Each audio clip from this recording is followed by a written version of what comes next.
Boa tarde, amigo internauta. Mais uma edição do portal Sustentabilidade, hoje com o tema dos edifícios verdes. Para que serve um edifício verde? Uma certificação para o LEED para o edifício verde, que ganho a sua empresa poderá obter certificando a sua construção. E para falar sobre esse tema muito interessante nos dias de hoje, temos aqui em nossos estúdios o Marcos Casado da Sustentec. Marcos, muito obrigado por ter vindo. Obrigado, boa tarde, Roberto. É um Espero prazer poder que ajudá-los. você possa trazer aquilo que às vezes o internauta não percebe ou o empresário não percebe, aquilo que está claramente no mundo, que são as vantagens dos edifícios verdes. Com certeza, a gente vai falar bastante sobre isso e é legal essa dica que você dá já, porque muitas vezes a gente entra num prédio que é sustentável e a gente não tem esse olhar do que é o sustentável. Às vezes até está. Às vezes até está e não percebe. Legal. Antes de nós começarmos o nosso programa, eu queria fazer um agradecimento aos meus amigos da Ecogerma, da Câmara Brasil-Alemanha. Peço aí, Fábio, agora nos dias 5 e 6 de agosto, a Câmara Brasil-Alemanha mais uma vez realizará a Ecogerma.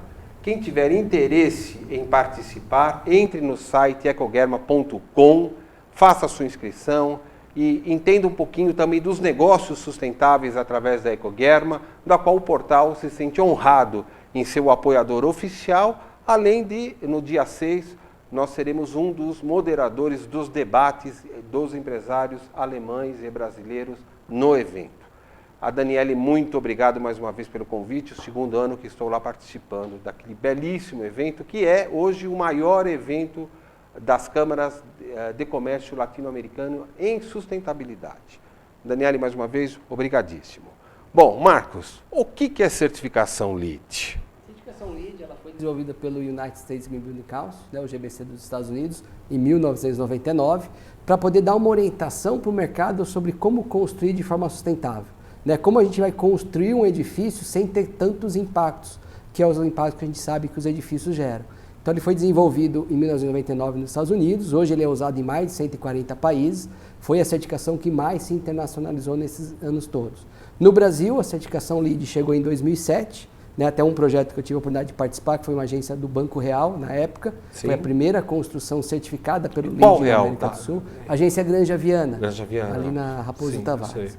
E aí foi legal porque ela acabou abrindo um mercado interessante, né? Porque se comprovou que era possível de construir de forma sustentável também no Brasil. Ou seja, isso requer então um projeto totalmente focado para isso naturalmente, sim, né? Nasce desde do conceitual, uma preocupação em como você vai primeiro escolher o terreno. Então ele tem na verdade 6 grandes categorias, que é espaços sustentáveis, que são características de escolha do terreno, de como você vai fazer a gestão da água pluvial nesse terreno, para evitar impactos depois no futuro. Toda uma preocupação também com a localização do empreendimento. Então, se ele já é um empreendimento que está bem localizado, que tem uma certa infraestrutura de transporte, de serviços próximos, ela Você é engenheiro de formação, né? Engenheiro de formação, engenheiro civil. Então, essa construção ela vai gerar menos impacto, porque ela evita que as pessoas tenham que se deslocar a grandes distâncias. Uma outra categoria importante é a do uso racional da água, né? Principalmente com a crise que nós temos em São Paulo, é importante a gente repensar essa questão. E as edificações hoje elas consomem muita água, né? Em torno de 21% de toda a água tratada ela é consumida dentro de edificações, sejam elas comerciais ou residenciais. 21%. Né? A gente tem um grande desperdício também. Então vamos falar de estratégias de economia de água também, que depois a gente pode estar abordando com mais detalhe. Eu pediria que o Fábio colocasse o primeiro slide Isso. Ou seja, quando você vai fazer uma certificação LEED, você tem que seguir esta dinâmica aí, né? Esse é o carro-chefe que normalmente a gente trabalha, né? A gente faz um diagnóstico, porque muitas vezes quando a gente entra, a gente já está entrando um pouquinho atrasado, que o projeto já está meio que definido, esse conceitual, está indo para um projeto básico. Então a gente faz um diagnóstico e faz todas as orientações técnicas para que esse projeto se adeque a essas condições de sustentabilidade. Tá perfeito. Né? Depois a gente faz a avaliação do projeto, quando esse projeto volta, que a gente vai fazer as verificações, o dimensionamento. Ou seja, vocês não precisam fazer o projeto necessariamente. Você avalia o projeto contratado por terceiro. Perfeito. A gente faz essa parte de consultoria e a avaliação. Depois a gente vai fazer também uma fase importantíssima, que é o acompanhamento da obra, porque não adianta a gente ter um projeto certificável se a obra não cuidar daqueles critérios também. A gente tem muito impacto na obra também. Né? O uso de madeira sem certificação, madeira ilegal. e assim vai. Pode tirar, Fábio. E por último, a gestão do processo de certificação, que é o trâmite junto ao USGBC, que é quem vai emitir esse certificado. Essa certificação. Ela vem pelos Estados Unidos e aí eles certificam no mundo todo, nesses 140 países. Outro dia eu vi um conteúdo, acho que talvez publicado por vocês mesmos. Mesmo em obras que não sejam direcionadas ou o projeto não esteja assim orientado, vocês podem também fazer o acompanhamento do canteiro de obra, para que o canteiro também seja de uma obra comum, digamos assim. Sim. Você pode acompanhar o canteiro de obra que pelo menos o canteiro seja sustentável. Sim, a ideia é essa, a gente tentar dar diretriz no canteiro, por exemplo, um grande problema que a gente tem é o incômodo de poluição. Sim. Poluição sonora, poluição do ar. Então a gente tem estratégias hoje de um canteiro sustentável. É o que a gente vê hoje nessas obras que estão em certificação, lava-rodas de caminhão. Todo caminhão, quando entra no canteiro e quando ele sai, ele tem que ser lavado. Porque senão ele vai levar sujeira para a rua, depois aquilo vai secar, então a gente tem todo um cuidado na questão do canteiro de obra também, a questão da poluição sonora. Então, o plano de impacto de erosão, né, se a gente tem escavações, terraplenagem no canteiro, a gente tem que fazer com que haja uma proteção desses taludes para que a chuva não leve essa lama, esse barro para fora. E uma curiosidade, e as ruas do entorno da obra? Porque nem sempre, às vezes, uma empresa contrata uma construtora para subir um prédio e às vezes a rua, o calçamento não aguenta o peso dos caminhões no redor. Vocês também têm o hábito de avaliar esse impacto? Sim, também. A gente acaba olhando o entorno como um todo, né? Então a proteção da sua, se há algum tipo de problema, a gente vai estar sanando para evitar que isso se agregue e aumente ainda mais esse problema. Então há toda uma gestão desse empreendimento, né? Desde a fase de projeto, a construção e a operação. Legal. E o bacana também é que esse conceito ele pode ser aplicado também a prédios existentes. Né? Eu posso pegar um prédio construído há 50 anos, 40 anos, fazer um trabalho de retrofit e trazer esse prédio a características de sustentabilidade hoje. Sim. Né? Isso às vezes tem um pouco mais de impacto, porque a gente está falando de uma construção que já está construída, mas é muito mais sustentável, Roberto, do que a gente pensar em demolir esse prédio e fazer um outro novo. Né? A gente vai reduzir recurso natural, a gente vai reduzir a geração de entulho e assim por diante. Então isso também é possível e hoje muitas vezes as indústrias têm partido muito para esse mercado, shopping centers, né? As grandes lojas de varejo, por quê? Porque eles não vão destruir e começar de novo. Lógico. Então você começa a fazer esse trabalho de retrofit também. Perfeito. Por favor, o próximo slide, Fábio. Aí. Fala um pouquinho sobre essas possibilidades, quer dizer, reuso de água. Isso, esse é um pouquinho dos itens que a gente estava falando que trabalha naquela questão do uso racional da água. Uma das estratégias muito usadas hoje é o projeto de água pluvial. É o captar essa água pluvial e fazer um reuso dessa água. Né? Por quê? Porque não basta a gente só capturar a água do telhado, a gente tem que ter um tratamento, tem que ver para onde a gente vai usar essa água. Então, todo o sistema que vai trabalhar com água de reuso, ele tem que ter no mínimo 2 tubulações. Uma que é para água potável, que é para fins potáveis, e a outra para água de reuso, que normalmente é usado para irrigação, para lavagem de piso, Você não vai precisar dos slides, né? Você tem a... Então, tranquilo. Fábio, pode te retirar, por gentileza. Eu queria deixar claro, inclusive, para o amigo internauta, para o empresário, que o reuso de água, captação de água de telhados, a economia na conta da Sabesp, obtida através da instalação de uma cisterna no solo, o investimento para 10 mil litros chega próximo a 10 mil reais. Ou seja, a economia feita em 90 dias na conta da Sabesp, né, paga esse investimento, sem contar que pode criar também outras alternativas, como facilitar ou melhorar o programa de combate a incêndio, caso haja, porque tem alguns que sequer possuem um combate de incêndio minimamente organizado. Né? É verdade. E até a questão da enchente, né, Roberto? Porque a gente acaba captando aquela água pluvial e você não joga na rede pública. Ou seja, tem dia que você não pode sair de dentro do teu escritório porque tem água na rua, pelo menos você guardou a água no subsolo. Né? Verdade. Outros produtos que que a certificação LEED permite que seja utilizado. Então aí quando a gente fala de água, então a gente tem 2 conceitos básicos. Primeiro é a redução do consumo de água ao máximo possível. Sim. Então a gente tem hoje válvulas dual flush, que são válvulas de 3 e 6 litros, a gente tem torneiras automáticas, tem um monte de sistemas hoje que fazem isso. E aí depois é usar essa água de reuso, que ela pode ser água pluvial, mas ela também pode ser água que está sendo gerada pelo próprio, Sim, pelo próprio dentro empreendimento. Água do cinza ou água negra, tá. que você trata e faz o reuso. Explica o que é água cinza para o pessoal entender. Água cinza... Isso, água cinza é a água de chuveiro, água de lavatório, são aquelas águas que não têm fezes, assim por diante. Sim. Aí a gente considera a água negra, que é uma água que precisa de um tratamento mais específico e tal, Perfeito. mas tanto uma quanto a outra ela pode ser utilizada. Tá legal. Uma outra categoria bem utilizada é a questão da eficiência energética, né? Uma preocupação com a eficiência energética. E o porquê isso? Hoje os edifícios já consomem quase 50% da energia gerada no país. Né, os últimos números, edifícios em geral, residencial, comercial, industrial, eles têm um consumo muito alto. Né? Por que a gente tem esse consumo? Porque cada vez mais a gente está vendo ar-condicionado, muitos equipamentos dentro de casa. A urbanização da cidade, do país, melhor dizendo. Então né? isso tudo acabou gerando um consumo maior dentro dos edifícios. Então a gente vai buscar o quê? Algumas alternativas para compensar esse consumo de energia. Uma das alternativas é aproveitamento passivo de luz natural e de ventilação natural. Sim. Isso faz com que a gente economize energia.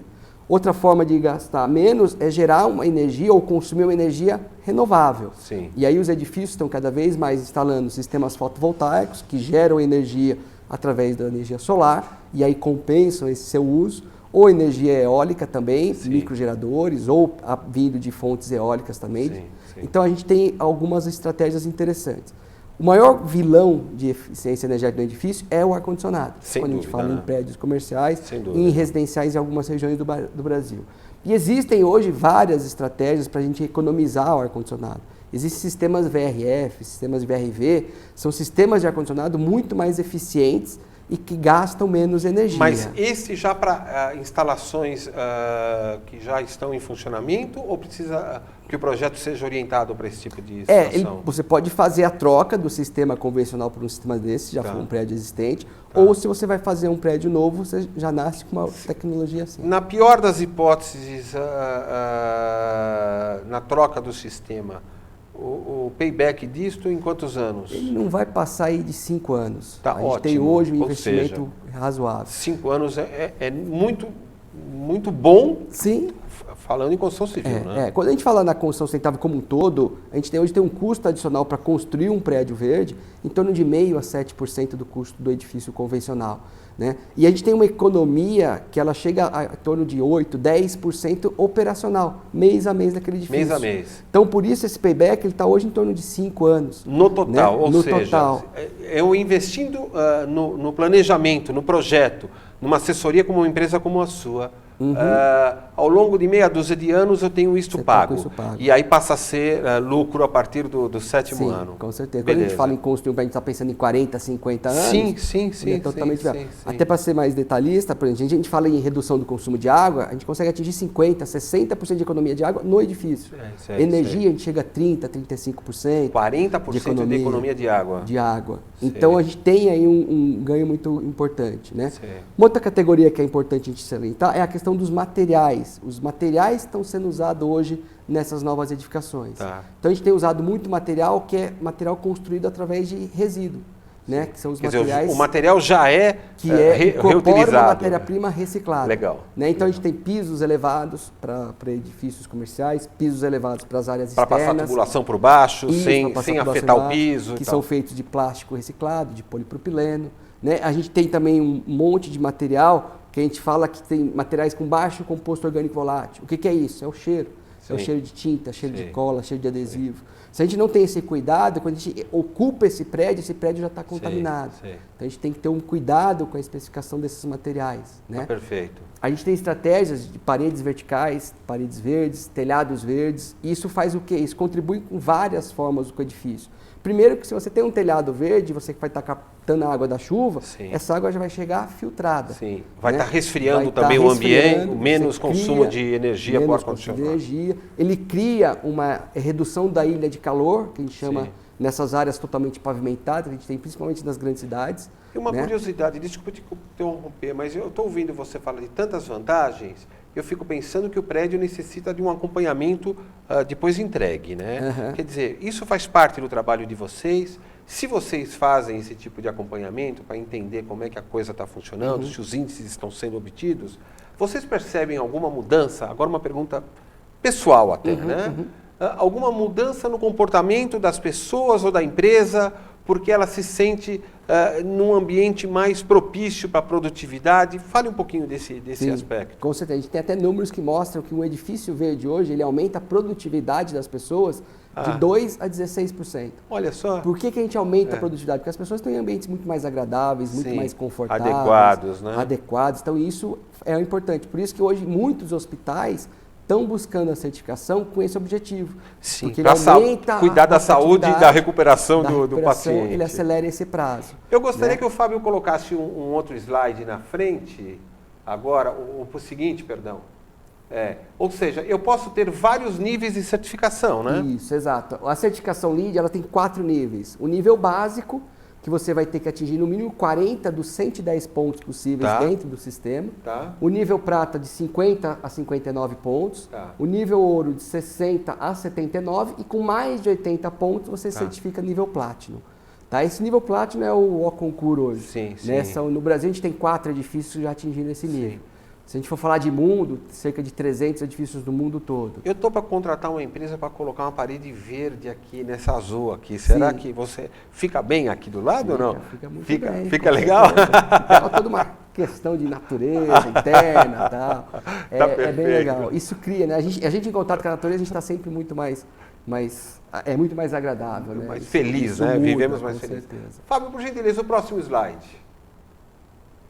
Puxa, o Brasil já está em 3º lugar, é isso? Isso, é isso mesmo. Então, apesar de a gente ter iniciado esse trabalho há pouco tempo, né, no Brasil, em 2007 a gente teve a primeira certificação, como eu comentei, a gente está aí hoje em 3º lugar já no ranking mundial, perdendo só para os Estados Unidos e para a China, para variar, que são grandes a China, potenciais.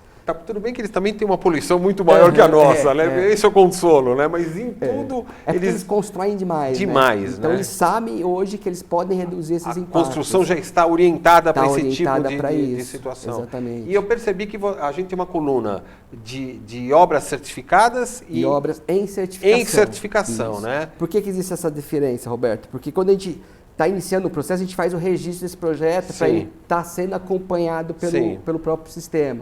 E ele só vai receber o certificado no final da sua construção, quando for feito todo um comissionamento, uma avaliação, para ver se ele atingiu de fato aquilo que tinha sido projetado. Então, por isso sempre dá esse defasagem. Mas isso é no dia a dia, depois tem que esperar o prédio em andamento, o trabalho do prédio?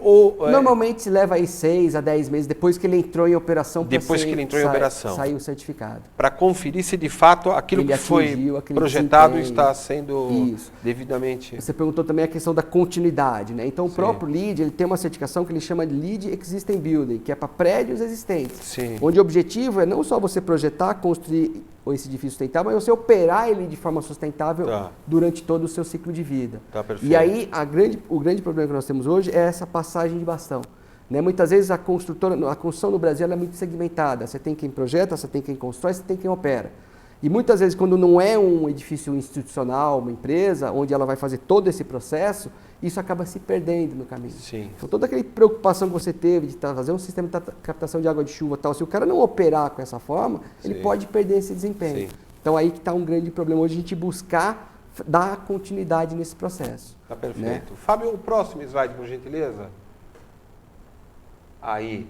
São Paulo disparado na frente nessa parada aí, né? Disparado na frente. Isso eu não sei se é um bom ou um mau sinal, né? Porque a gente vive tantos problemas na cidade, como metrópole.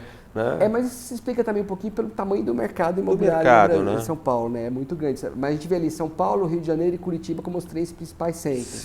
Né? Começando muito forte isso crescer no Nordeste e Centro-Oeste. Né? A gente começa a perceber aí que está tendo um crescimento interessante nessas regiões também. Né? Então é uma tendência de... As pessoas não fazem porque não conhecem. Fábio. Né?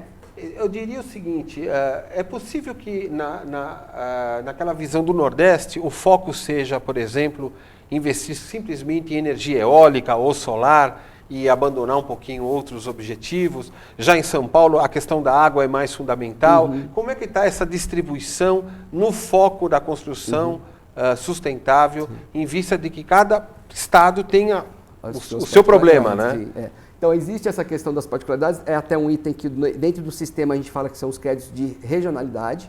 Então, onde você busca algumas diferenças em atuar nessas regiões, mas de uma forma geral, o edifício tem que ser tem que ser visto em todo o processo. Sim. Tá? Então, não posso só me preocupar com a questão da água se eu não estou me preocupando com a questão da energia. Sim. Não estou fazendo a escolha correta dos materiais. Sim. Então, de uma forma geral, para a construção sustentável, a gente tem que ver o todo esse processo. Tá perfeito. Né? Então, essa tá é a questão. O que você diria que no Brasil, se é que há, alguma diferença na visão da construção sustentável com relação ao mundo? Porque, assim, o Brasil sempre gosta de dar seu pitaco, né? Na forma de entender os processos de outras empresas mundo afora. Se nós vamos produzir um medicamento aqui, apesar das licenças norte-americanas serem muito estudadas, quando chega aqui na Anvisa se faz um baita de um trabalho, quase que esquecendo aquilo que já é feito lá fora. Eu estou fazendo uma comparação, mas para que coloquemos isso no caso da construção civil. Como é que você enxerga isso, se é que há algum aspecto nacionalista na nossa visão da sustentabilidade? Sim, existe também, Roberto. A gente tem uma preocupação, assim, hoje a construção lá fora ela é muito mais industrializada do que a nossa construção. Então, muitas das coisas que vêm de fora, a gente precisa meio que dar uma tropicalizada, né? Porque a nossa construção é diferenciada. Mas, por outro lado, o brasileiro é muito criativo. A gente consegue ver oportunidades onde eles não conseguem ter essa oportunidade. Né? Então, a gente tem um clima também muito mais ameno. Né? Lá eles se preocupam muito com o inverno, a gente não tem preocupação com o inverno aqui, exceto algumas regiões. Então, a gente tem características diferentes que a construção sustentável teve que se adaptar para o Brasil. Né? Então, acho que esses são os principais fatores. Não, aqui não tem inverno, né? Não tem inverno. Os números na Alemanha, caso o internauta, o que nos assiste com frequência sabe disso, mas o pior ponto no Brasil para energia solar, ele é melhor do que qualquer ponto na Alemanha. Quer dizer, lá em São Joaquim, onde cai neve, né? Aquilo para a Alemanha é verão, né? É incrível, e a gente tem um pouco investimento ainda, apesar de a certificação LEED mostrar que está se mudando essa cultura. Você acredita que o empresariado esteja mudando a cultura e em que nichos de negócio essa cultura está sendo transformada? Eu acho assim, ela começou muito forte no prédio comercial, até por uma força do mercado imobiliário. Né? Hoje ela já está indo para ser um diferencial de venda. Para ser um diferencial de venda. Hoje ela está indo já bastante para o prédio industrial. Né? As indústrias estão cada vez buscando mais. A GM acabou de inaugurar a fábrica mais verde dela no mundo, que é uma fábrica em Santa Catarina, né? Em Joinville. A gente tem vários outros projetos hoje buscando supermercados, né? Shopping centers. Por quê? Porque qual que é o grande ganho que a gente tem na construção sustentável? É você enxergar a sustentabilidade de todas as formas. Né? A questão econômica é importante, a social e a ambiental.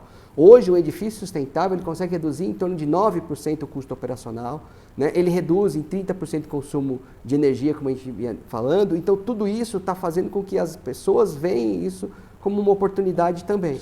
Né? Então, esse mercado, eu acho que cada vez mais ele está expandido para outros setores.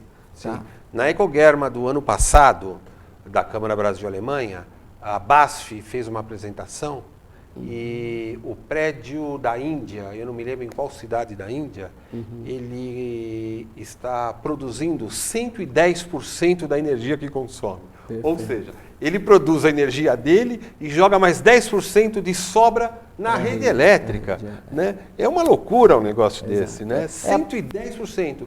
E tinha um representante de uma universidade da Alemanha, que agora não me recordo qual cidade, profundo conhecedor de energia solar, ele tinha ataques de incompreensão, porque nós estávamos vivendo um calor naquele dia aqui em São Paulo, e ele conhece o Ceará e todo o Nordeste, ele falou, eu não me conformo como que a energia solar não seja utilizada aqui no Brasil. É verdade. Esse é um mercado que está começando a crescer, né? A gente estava até comentando. Hoje o estado do Ceará é o maior produtor de energia eólica no país. Ele já atende 35% da sua demanda. Ele já tem contratado até 2018, ele vai atingir 100% da demanda do Estado em energia eólica. Em 2018, está pertinho, em 2020 ele chega a produzir. Seria a próxima Copa do Mundo, apesar que não é um referencial muito bom para a gente lembrar, mas de qualquer forma, na próxima Copa, a gente já estaria, o Estado com índices alemães no Ceará. Com certeza. Espero que os índices alemães estejam também no futebol em 2018. Eu queria agradecer muito a sua presença aqui, tá? Obrigado. Eu acho que foi muito ilustrativo e eu espero contar em outras oportunidades que você traga novidades desta área toda, que é muito importante para o atacadista que nos acompanha, para o Instituto de Engenharia, que temos amigos lá, nossa coluna, que graças a Deus vai muito bem dentro do Instituto de Engenharia. Eu pediria para que o Fábio colocasse o slide do Marcos aí, da Sustentec. Você, amigo, internauta, empresário, quiser entrar em contato e saber um pouquinho mais sobre a Sustentec, aí está o endereço eletrônico deles. Entre no site, que é muito bonito por sinal, os telefones de São Paulo e Rio de Janeiro, para que você tenha uma empresa e uma vida mais sustentável. Até na sua casa, quem sabe, né? Não podemos dar uma analisada como fazer a nossa própria vida pessoal ser mais adequada, né? Com certeza. Marcos, muito obrigado por ter vindo. Eu acho que o programa ganhou muito em qualidade, em conteúdo, com a sua presença aqui. Obrigado, Alberto, eu que agradeço. Queria deixar um abraço para todos também e conte com a gente quando for preciso. Vai voltar para tomar um café com a gente. Amigo internauta, grato mais uma vez pela participação. Portal Sustentabilidade, lembrando, dia 5 e 6 estaremos na Câmara Brasil-Alemanha, mediando os debates da Ecogerma, e dia 16, se não me falha a memória, na Escola Pan-Americana de Artes, falando sobre a inovação do mercado brasileiro e o modelo de recursos humanos no Brasil. Então, até a próxima semana e muito obrigado.